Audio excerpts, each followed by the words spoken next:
Hello there, class, fellow scholars here at Liberty University. My name is Joseph Provost, and I received my master's degree here at Liberty University in history, focusing on the American Revolution. And I hope to do the same here in the PhD program, becoming a more in-depth scholar on the topic of the American Revolution. And the topic that I seek to add more scholarly insight into the field of the American Revolution focuses on the soldiers of the revolutionary era. So often we talk about the great people such as George Washington and Henry Knox and the likes of those, and too often we forget about the common soldier, the one that contributed to the rise or the demise of the era and what would ultimately be the founding of the United States of America some years later.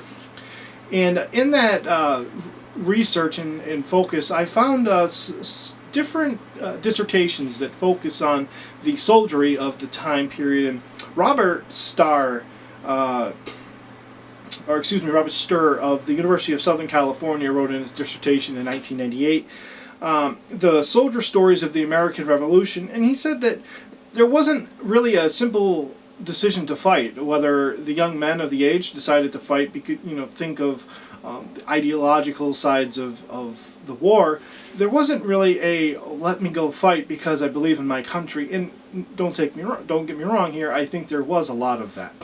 But there were other reasons, because the soldiers were motivated by different ideologies, and a lot of them, as Sturr kind of talks about, were very simplistic, whether it be the idea of being young and having something to do, getting away from the farm, or the idea of becoming brave and proving their bravery, or whether it was the idea of just having a little bit of extra money, or money period, that they didn't have before.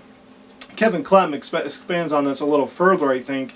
From Indiana University in 1997. He wrote his dissertation on the divide between the officers and the enlisted. And often I like to use Washington as a great example for his prolific nature, because so often we talk about Washington's great understanding of politics, in which he did have a great understanding of politics of the age, and his understanding of combat, although that can be disagreed with in different contexts, not for this video. But the ideology versus intrinsic motivation. Washington's understanding of the war and politics and what needed to happen in order to win this war, and what he was pretty much handed with this non-army, if you will. It was a militia. It was a group of men who fought for certain reasons. Maybe not the higher order thinking that Washington would have wanted, because they were very motivated by simple things, as Clem talks about.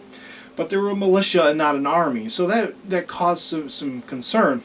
Walter Sargent from the University of Minnesota wrote in 2004 in his dissertation that revolutionary soldiers of Massachusetts, which he provided a great context for that with his tables and charts and some of the demographics that he compiled in his dissertation, that they utilized the lower class to fight the war. Here we have a great understanding of the differences between the classes, and how this is just a continuation from the Old English way, that at times it disintegrated the army. You look at both armies. You look at the redcoats, as people will call them, and you look at the Continentals. And Continentals weren't an army to speak of, because they were so disorganized, and Washington realized this quickly. And if you read Washington's Crossing by David Hackett Fisher, you'll see that divide very quickly, especially early on in the work, from a ragtag army to what it would eventually become and some of the struggles therein. And then John Ruderman from Yale wrote his dissertation in 2010 on the difference between the war efforts and personal ambition, and the coming of age of the young men and the reality of war. And what I think is important about all this research and context in the dissertations is that there isn't really a single person that fought the war that had one single reason for fighting the war. And contrary to beliefs that might be out there in popular history, as I like to call it, the Revolutionary War is fought by many different people from many different walks of life for many different reasons. Understanding all these reasons together will help us become better at historiography, and better historians for our age and the age to come. Thank you for watching, and I enjoy and look forward to the next 8 weeks.